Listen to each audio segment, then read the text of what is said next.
রাজনৈতিক দলগুলোর সাথে জাতীয় ঐকমত্য কমিশনের তৃতীয় দফায় শুরু হয়েছে বৈঠক।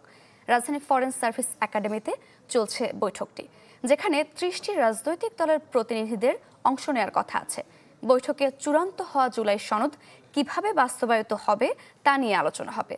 যদিও বাস্তবায়ন প্রক্রিয়া নিয়ে দলগুলোর মধ্যে আছে ভিন্ন ভিন্ন অবস্থান। এরই মধ্যে কমিশনের মেয়াদ ১৫ অক্টোবর পর্যন্ত বাড়িয়েছে সরকার।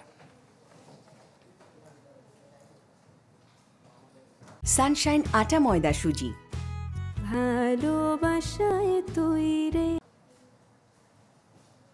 দর্শক, ঐকমত্য কমিশনের বৈঠক নিয়ে আরো খবর জানবো। ফরেন সার্ভিস একাডেমি থেকে যুক্ত হচ্ছেন সহকর্মী আশিকিন প্রিন্স। আজকের বৈঠকে কোন কোন রাজনৈতিক দলের প্রতিনিধিরা অংশ নিয়েছেন এবং ঐকমত্যে আসার সম্ভাবনা কতটা রয়েছে, কিছু জানতে পেরেছেন কিনা? সারিকা, আপনাকে জানিয়ে রাখি যে দ্বিতীয় দফায় যখন রাজনৈতিক দলগুলোর সাথে আলোচনা হয়েছিল সেখানে ৮৪টি বিষয়ে ঐকমত্য হয়েছে, যদিও বেশ কিছু দলের পক্ষ থেকে নোট অফ ডিসেন্ট দেয়া রয়েছে এবং ৮৪টি বিষয়ের মধ্যে ১৯ থেকে ২০টি বিষয় মৌলিক সংস্কার অর্থাৎ সংবিধান সংশোধনের বিষয়ের সাথে জড়িত।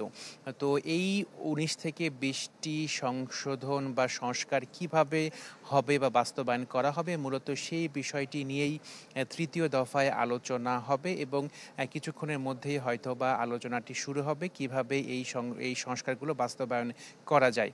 যদিও বিএনপি, জামাত এবং এনসিপির মধ্যে মতবিরোধ রয়েছে বাস্তবায়ন প্রক্রিয়া নিয়ে।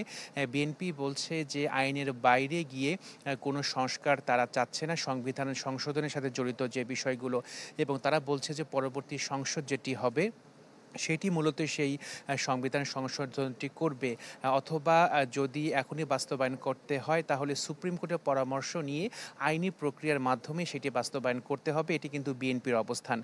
যদিও জামাত বলছে তারা এটির বাস্তবায়ন নির্বাচনের আগেই করতে চান, তো সেই ক্ষেত্রে আসলে সাংবিধানিক আদেশের মাধ্যমে যাতে করা যায় সেটি কিন্তু জামাতের অবস্থান। এছাড়া এনসিপির অবস্থান হচ্ছে যেগুলো সংবিধান সংস্কারের সাথে বা সংশোধনের সাথে জড়িত নয় সেগুলো নির্বাহী আদেশের মাধ্যমে বর্তমান সরকারই করতে পারে।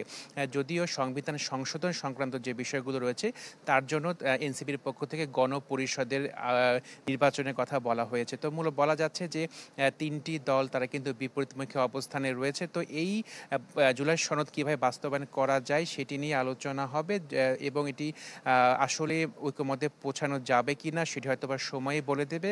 এদিকে ঐকমত্য কমিশনের মেয়াদ ১৫ অক্টোবর পর্যন্ত বৃদ্ধি করা হয়েছে। সারিকা, প্লিজ, ধন্যবাদ আপনাকে। ফরেন সার্ভিস একাডেমি থেকে যুক্ত হয়েছিলেন সহকর্মী আশিকিন প্রিন্স।